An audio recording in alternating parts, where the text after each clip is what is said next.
सबसे basic concept है वो है पॉइंट। ठीक है, पॉइंट क्या होता है? ये डायमेंशन लेस होता है, इसकी कोई डायमेंशन नहीं होती। जब हम डायमेंशन की बात करते हैं तो डायमेंशन से मुराद होता है लेंथ, विड्थ और हाइट। ठीक है, तो ना इसकी लेंथ होती है, ना विड्थ होती है और ना ही हाइट होती है, बल्कि ये किसी न किसी लोकेशन को रिप्रेजेंट कर रहा होता है ये पॉइंट्स। ठीक है, और इसको स्केच कैसे करते हैं? जैसे कि आपने बताया एक डॉट की मदद से, और फिर उस डॉट को capital letter, alphabetical capital letters A B C D whatever उससे डिनोट किया जाता है। ठीक है, और एग्जाम्पल के तौर पर आप बच्चों को पॉइंट के हवाले से बता सकते हैं, पेंसिल की टिप हो सकती है, कौन की टिप हो सकती है, और मैप पे बहुत सारी लोकेशंस आपको नज़र आ रही होती हैं डॉट की शक्ल में, जो किसी न किसी शहर, किसी न किसी मुल्क को रिप्रेजेंट कर रहा होता है। वो लाइन, लाइन ये वन डायमेंशनल होती है। ठीक है, इसकी वन डायमेंशंस होती है, सिर्फ इसकी लेंथ होती है, इसकी ना विड्थ होती है और ना ही इसकी हाइट होती है।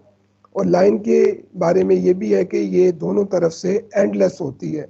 ठीक है, इसका कोई एंड पॉइंट नहीं होता, तो इसलिए इसको प्रॉपर मेजर भी नहीं किया जा सकता। और जब इसको यहाँ पर ड्रॉ किया जाता है तो इस लाइन के दोनों अतराफ पे आप देख सकते हैं एरो का निशान लगाया जाता है। ठीक है, ये स्केच किया जाता है इसी तरह से, और इसको लेबल किया जाता है ए बी या लाइन बी ए। और जब आप इसको लिखते हैं तो ए बी के ऊपर एक एरो नुमा जैसे लाइन डली हुई, उसी तरह का एक एरो ऊपर दोनों साइड से इस तरह से डाल देते हैं। ठीक है, उसके तौर पर आप बच्चों को बता सकते हैं, जैसे स्ट्रेट रोड होता है, दोनों तरफ से ओपन होता है, वो खुला होता है, और straight railway track. Line segment ये भी वन डायमेंशनल होता है। सेगमेंट का मतलब होता है टुकड़ा, यानी कि ये लाइन का एक टुकड़ा होता है, एक पीस होता है। जब टुकड़े की बात करेंगे तो इसका मतलब ये हुआ कि इसके दोनों एंड पॉइंट्स होते हैं वो मौजूद होते हैं। ठीक है, किसी भी चीज़ की जो आप पेमाइश करते हैं, ठीक है, जिसकी दोनों एंड पॉइंट्स मौजूद होते हैं, उसको आप रिलेट कर सकते हैं लाइन सेगमेंट के साथ। इस तरह से इसको स्केच किया जाता है, और दो पॉइंट्स इसके आप देख सकते हैं सी और डी, और कहीं भी आपको एरो नज़र नहीं आ रहा क्योंकि ये एक टुकड़ा है। और इसको इस तरह से लिखा जाता है। ऊपर आप देख सकते हैं कि ऊपर एक सिंपल बार लगा दी है। एग्जाम्पल्स के तौर पर जैसे मैंने आपको बताया कि किसी भी चीज़ की लेंथ जो आप फाइंड करते हैं, ठीक है, ये एक लाइन की एग्जांपल हो सकती है। रे क्या है? रे भी वन डायमेंशनल होती है। इसका एक एंड पॉइंट होता है, या यूँ कहने के एक स्टार्टिंग पॉइंट होता है और एंड पॉइंट इसका नहीं होता। ये एक डायरेक्शन में एंडलेसली एक्सटेंड होती रहती है, मूव करती रहती है। इसका एंड पॉइंट दूसरी तरफ से नहीं होता, इसलिए इसकी कोई फिक्स लेंथ में नहीं होती।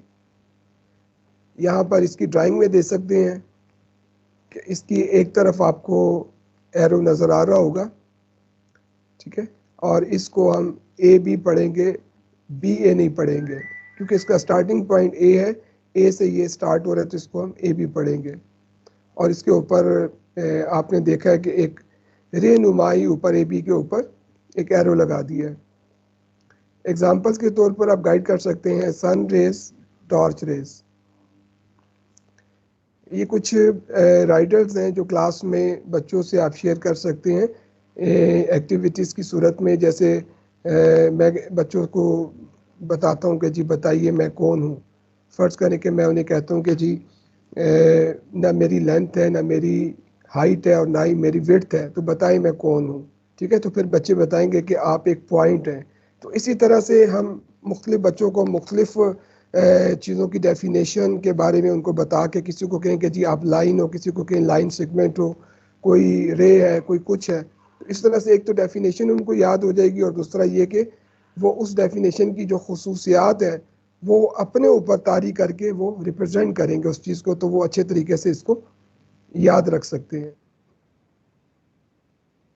अब ये बारी आती है two dimensional and three dimensional shapes की। इससे पहले जो हमने टॉपिक कवर किया है वो था वन डायमेंशनल में। वन डायमेंशनल में लाइन, लाइन सेगमेंट एंड रे, जबकि टू डायमेंशनल में हमारे पास टू डायमेंशंस आ जाती हैं, यानी कि लाइन लेंथ और साथ इसके विड्थ भी। 3 डायमेंशन में लेंथ भी है, विड्थ भी है और हाइट भी है, जो कि एक फिजिकल ऑब्जेक्ट्स की बात कर रहे होते हैं। 2D में ये फ्लैट शेप्स होती हैं, ये वही शेप्स है बेसिक जो हम बच्चों को अक्सर पढ़ाते हैं। 5 शेप्स हैं जो बेसिक्स इसकी, इनकी कुछ करेक्टरिस्टिक्स आपके सामने है, ये जो कि मैं आपको ऑलरेडी बता चुका हूँ। ये फ्लैट शेप्स होती हैं, 2 डायमेंशनल होती हैं, जिसमें सिर्फ लेंथ और विड्थ होती हैं, ठीक है। इनके जो कॉर्नर्स होते हैं 2 डायमेंशनल शेप्स के, उनको हम वर्टिसेस कहते हैं, और ये वर्टेक्स का प्लूरल है। पहली शेप 2 डायमेंशनल में एक स्क्वायर है, ठीक है। इसकी अपनी खसूसियात है, जैसा कि आप देख सकते हैं कि इसकी 4 इक्वल साइड्स होती हैं और 4 इसकी वर्टिसेस होते हैं। रेक्टेंगल है, इसकी भी 4 साइड्स होती हैं, बट फेसिंग साइड्स इक्वल होती हैं, आमने सामने वाली, और 4 इसके वर्टिसेस होते हैं। ट्राइंगल में 3 साइड्स होती हैं और 3 ही कॉर्नर्स होते हैं। सर्कल में कोई साइड्स नहीं होती, ना इसका कोई कॉर्नर होता है, एक कर्व साइड होती है, स्ट्रेट नहीं होती। यहाँ पर 3D शेप्स हम देख सकते हैं, जो कि सॉलिड ऑब्जेक्ट्स की बात की गई है, जिसमें 3 डायमेंशंस हैं, लेंथ है, विड्थ है और हाइट है, ठीक है। ये तमाम चीज़ें हम अपनी रोज़मर्रा लाइफ ज़िंदगी में इन 3D चीज़ों को देखते भी हैं और अपने इस्तेमाल में भी लाते हैं, ठीक है। जैसे कि आपको डिफरेंट शेप्स नीचे नज़र आ रही हैं, इनको हम 1 बाय 1 देखते हैं। सबसे पहले ये क्यूबाइड है। क्यूबाइड एक ऐसा ऑब्जेक्ट है जिसकी लेंथ, विड्थ और हाइट डिफरेंट होती है, ठीक है। जैसे आप देख सकते हैं सामने, आपको फ़र्ज़ करें ये एक पिज़्ज़े का डिब्बा है, ठीक है। तो इसमें आप देख सकते हैं कि लेंथ भी इसकी डिफरेंट है, विड्थ भी, और इसकी हाइट भी डिफरेंट है। तो इसके जो टोटल आपके पास वर्टिसेस होते हैं 8 होते हैं, और इसके 6 फेसेस होते हैं और 12 इसके किनारे होते हैं, ठीक है। ये इसकी एक एनिमेटेड, या यूँ कह लीजिए कि इसकी एक बाकायदा डायग्राम आपके सामने नीचे भी शेयर की गई है। इसी तरह क्यूब है। क्यूब और क्यूबाइड में सिर्फ इतना फ़र्क है कि वहाँ पर हमने कहा था कि लेंथ, विड्थ और हाइट जो है वो डिफरेंट होती है, यहाँ पर सेम होती है। बाकी इसके भी 8 वर्टिसेस होते हैं, को 8 ही सॉरी 6 फेसेस होती हैं और 12 इसके किनारे होते हैं। सिलेंडर, सिलेंडर आप एक घी का जो डिब्बा है 5 लीटर वाला या 5 kg वाला जो घी का है, या ऑयल का 5 लीटर वाला है, वो सामने रख के आप बच्चों को बड़े अच्छे तरीके से एक्सप्लेन कर सकते हैं। या एक फ्लैट शक्ल में एक ग्लास होता है, इसका कोई वर्टेक्स नहीं होता, इसके 3 फेजेस होते हैं, एक ऊपर टॉप वाला जो सर्कल नुमा होता है, और एक बॉटम सर्कल नुमा होता है, और इसके दरमियान में फ्लैट होता है एक, जिसको सॉरी एक कर्व होता है, और 2 इसके किनारे होते हैं। कौन, यहाँ पर आपके पास कौन, एक सेकंड कॉल आ रही थी। अस्सलाम वालेकुम जी। जी वालेकुम अस्सलाम मैडम, क्या हाल है? खैर जी, मैं ठीक।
जी टीचर्स, आप लोग सुन रहे हैं?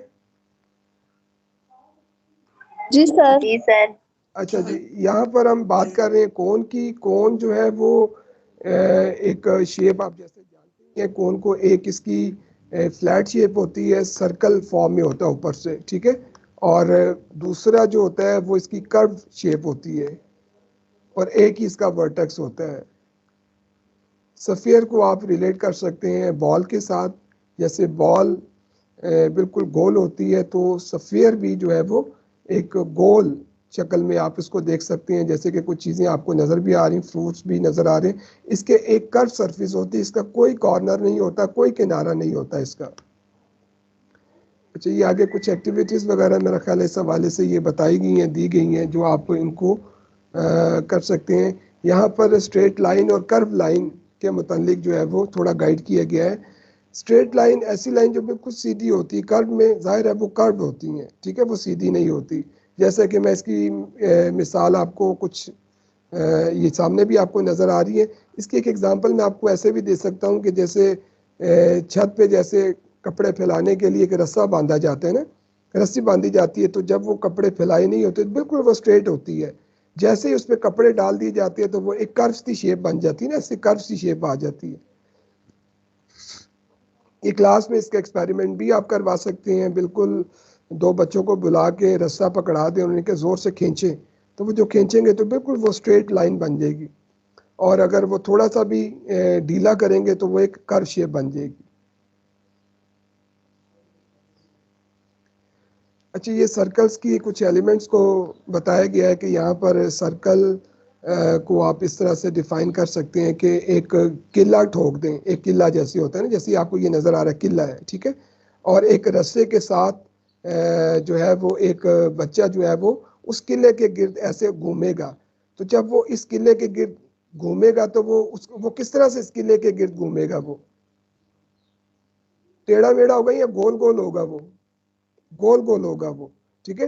तो ये एक मिसाल आप बच्चों को सर्कल के हवाले से दे सकते हैं कि जो फासला, जो किला होगा, किला जिसके साथ बांधा हुआ होगा रस्से को, ठीक है, वो सर्कल का सेंटर कहलाता है।